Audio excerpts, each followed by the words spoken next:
Tidak semua anak mengekspresikan dunia dengan cara yang sama. Ada yang berbicara dengan kata-kata, ada yang menyampaikan lewat tatapan, ada yang melangkah dengan pasti, ada yang membutuhkan waktu lebih lama. Namun satu hal yang sama, mereka semua ingin dimengerti. Di balik setiap langkah kecil mereka, ada hati yang terus berjuang. Orang tua yang belajar menerima, belajar memahami, bahkan ketika dunia terasa tidak adil. Harapan seringkali sederhana, hanya ingin melihat anaknya berkembang, sedikit demi sedikit.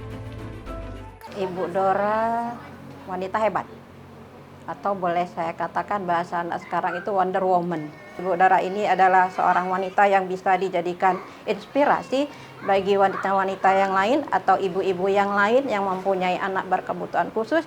Kita jangan terpuruk, jangan kita bersedih dengan masalah yang kita hadapi, tapi kita harus bangkit dan bahkan kalau bisa kita juga harus bisa membantu orang lain.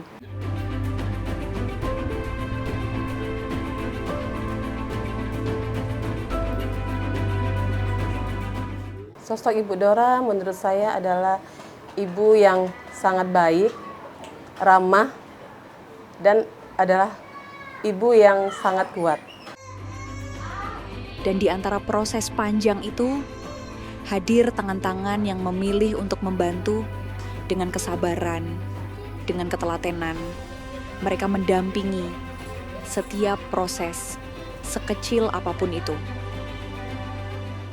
Sosok Ibu Dora di mata kami seorang wanita yang sangat kuat, terus tuh penyabar, wanita cantik, terus menjadi panutan kami di sekolah. Kalau buat aku sendiri, dari awal bertemu sama Ibu Dora tuh banyak hal yang saya ketahui, dari cara memegang anak, bagaimana cara menangani anak-anak yang mungkin tantrum seperti itu. Jadi banyak ilmu yang saya dapat dari Ibu Dora itu sendiri seperti itu. Ibu Dora di mata saya itu sebagai wanita pekerja keras, tanggung jawab, empati, dan mengerti kebutuhan anak-anak ABK. Sosok Ibu Dora di mata saya mempunyai empati yang tinggi karena tahu kebutuhan anak berkebutuhan khusus di sini. Pelajaran semuanya disesuaikan sama anak-anak di sini, jadi sangat kreatif.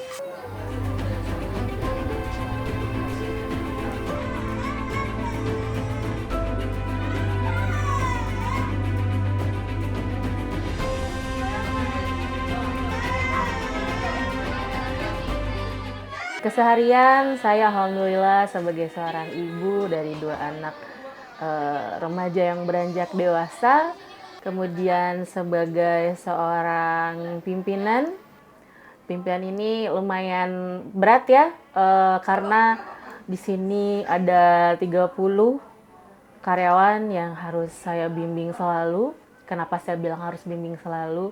Karena kita kan menghadapi anak-anak yang istimewa, anak-anak yang spesial, anak-anak yang butuh orang-orang yang tulus, orang-orang yang baik, orang-orang yang sepenuh hati membersamai anak-anak ini.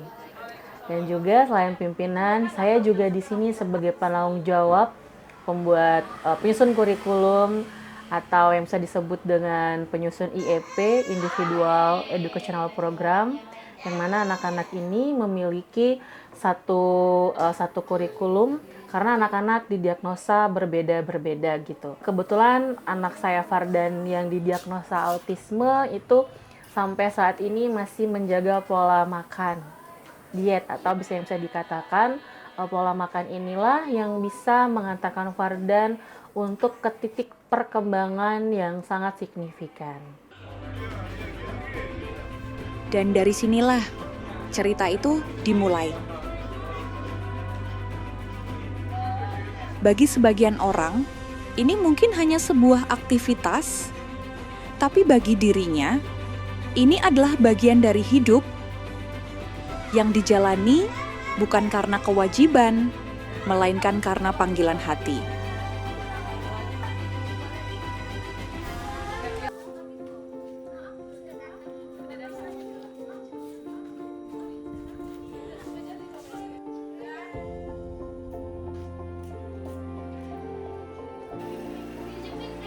Pagi di tempat ini dimulai dengan ritme yang berbeda. Tidak ada tergesa, tidak ada tuntutan untuk harus sama.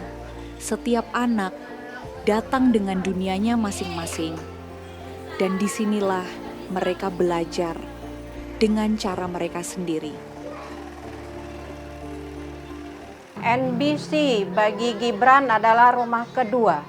Karena semenjak awal saya masukkan anak saya di sini, waktu saya mau mendaftar ke sini, anak saya itu sudah langsung nyaman. Dia masuk ke sini langsung ke ruangan ini, dia langsung masuk, nggak ada penolakan sama sekali. Di sini guru-gurunya welcome sekali dengan anak-anaknya, menyambut anak-anak itu waktu datang, disambut dengan gembira, dengan ceria, sehingga anak-anak di sini itu dia merasa nyaman.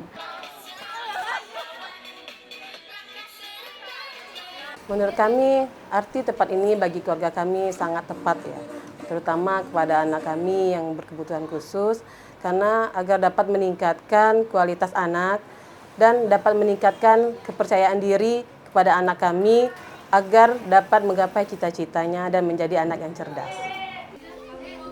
Di dalam ruangan sederhana ini, setiap proses memiliki arti, satu huruf, satu gerakan, satu respon kecil adalah langkah besar bagi mereka. Di antara semua proses itu, ada satu hal yang menjadi kunci.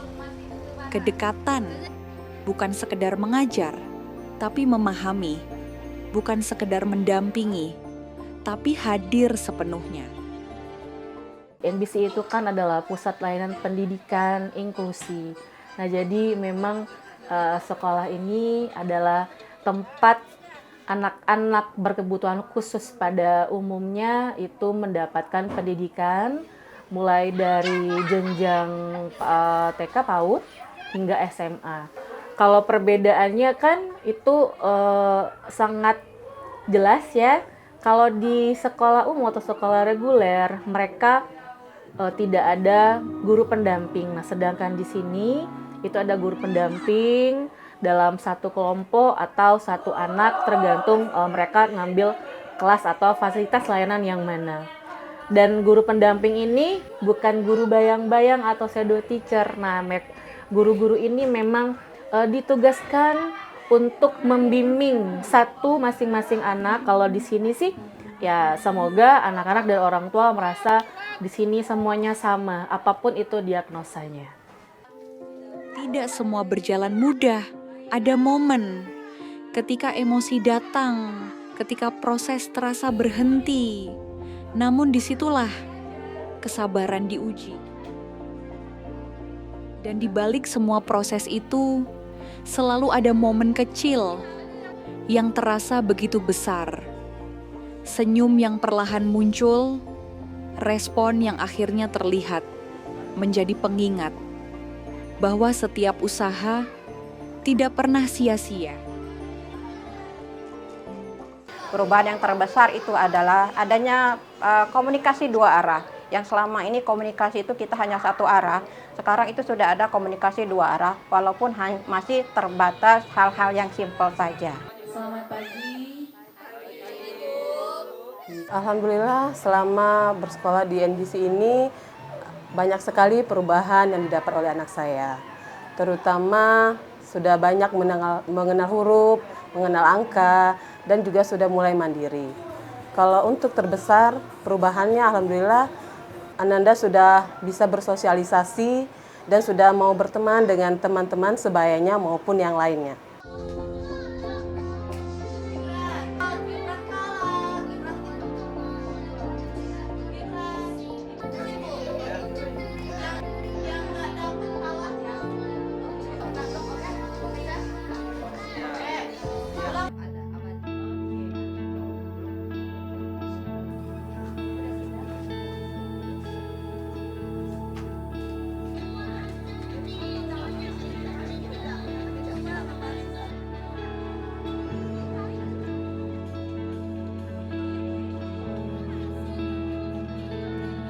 Tidak semua perjalanan dimulai dengan harapan. Ada masa ketika semuanya terasa membingungkan. Ketika orang tua tidak tahu harus berbuat apa. Ketika pertanyaan lebih banyak daripada jawaban, dan masa depan terasa begitu jauh dan tidak pasti. Kenapa dibilang terapi? Karena anak-anak kita mengalami gangguan perkembangan. Gangguan perkembangan itu ada 5 aspek perkembangan, yang mana 5 aspek ini mereka mengalami hambatan. Hambatan ini itulah yang kita coba stimulasi, kita coba input apabila anak-anak ini selalu diinput atau distimulasi, kan insya Allah sih anak-anak ini makin berkembang. Tapi itu tadi, kalau misalnya kita tidak melakukan screening awal atau observasi awal, bagaimana kita mau masuk ke sekolah, bagaimana kita masuk ke terapi agar efektif dan efisien.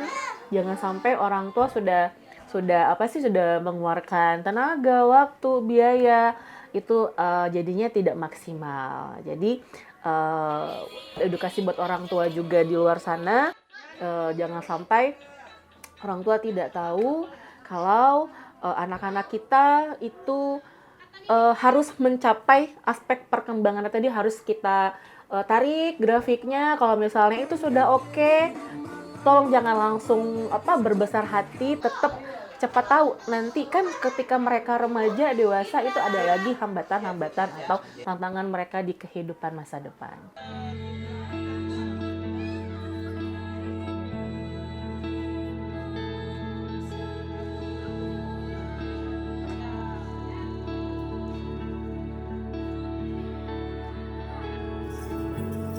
Hingga suatu hari, mereka menemukan tempat ini. Sebuah ruang kecil yang perlahan membuka harapan baru. Disinilah perjalanan itu mulai berubah.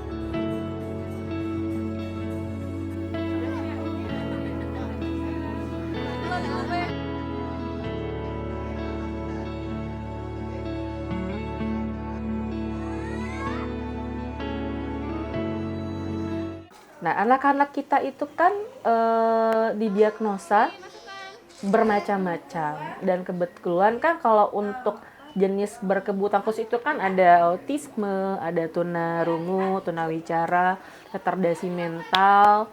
Nah, untuk di NBC sendiri, NBC Bengkulu di sini, nah itu kan memang awalnya kan autisme saja, tapi seiring waktu berjalan, ternyata NBC ini banyak dipercaya oleh orang tua di luar sana, baik anak-anaknya yang mengalami gangguan retardasi mental, Down syndrome, kemudian tunarungu. Jadi memang di sini semuanya kita layani, kita terima agar anak-anak kita mendapatkan pendidikan yang layak.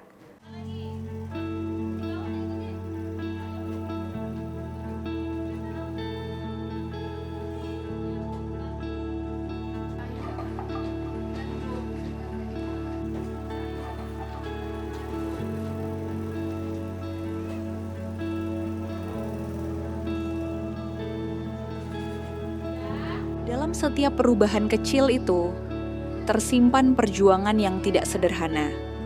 Bukan hanya tentang anak-anak ini, tapi tentang keluarga yang belajar menerima, belajar bertahan, dan akhirnya belajar berharap kembali. Karena terkadang, kebahagiaan hadir dalam bentuk yang paling sederhana.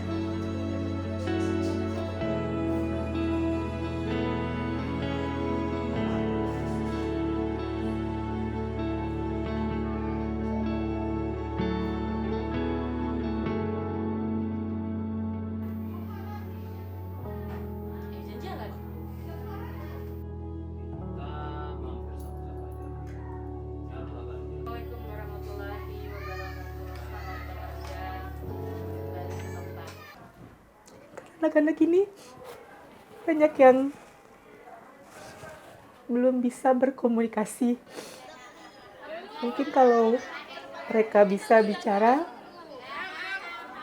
mereka tuh mau bilang, tolong ibu, bapak, mama, papa,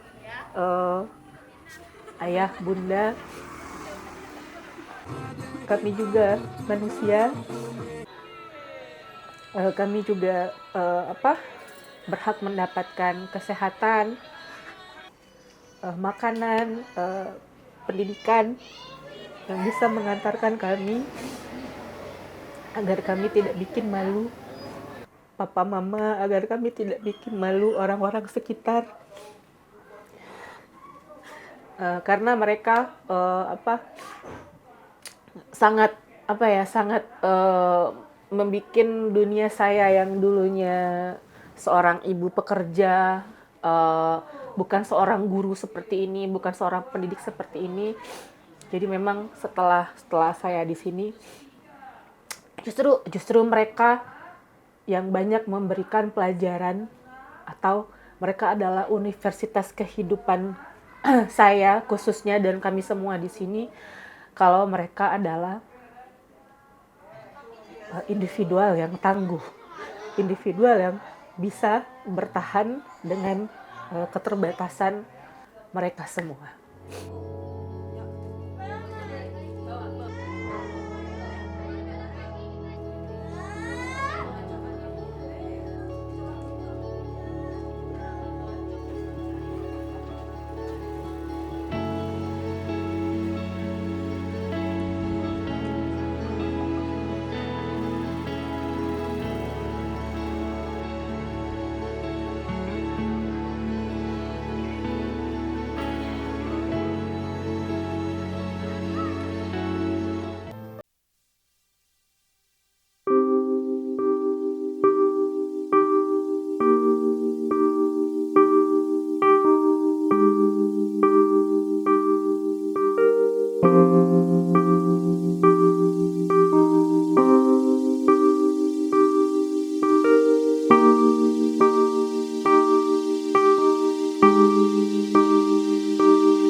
Fasilitas yang lebih baik lagi untuk anak-anaknya, dan saya maunya nanti NBC punya space atau ruang yang lebih luas lagi, terutama untuk kegiatan anak-anaknya yang di outdoor activity, demi kenyamanan anak itu untuk kegiatan di luar kelas. Harapan saya untuk NBC, semoga NBC selalu memberikan keharmonisan dan kemanusiaan kepada sesama, terutama kepada anak kami yang berkebutuhan khusus yang bersekolah di sini. Harapan untuk anak-anak NBC, semoga anak-anak NBC dapat mengembangkan potensinya secara optimal agar dapat melanjutkan jenjang pendidikan yang lebih baik lagi.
dan prasarana untuk anak-anak berkebutuhan khusus, baik itu sarana untuk mereka berjalan, untuk mereka bermain, dan saya harap juga masyarakat luas bisa menerima anak-anak kita dengan tidak memandang anak-anak kita dengan yang tidak pantas kita bersamai. Dan saya harap juga untuk semua murid-murid NBC pada khususnya, saya berharap agar mereka selalu memberikan kejutan-kejutan perkembangan yang membuat happy kita semua, yang membuat guru-guru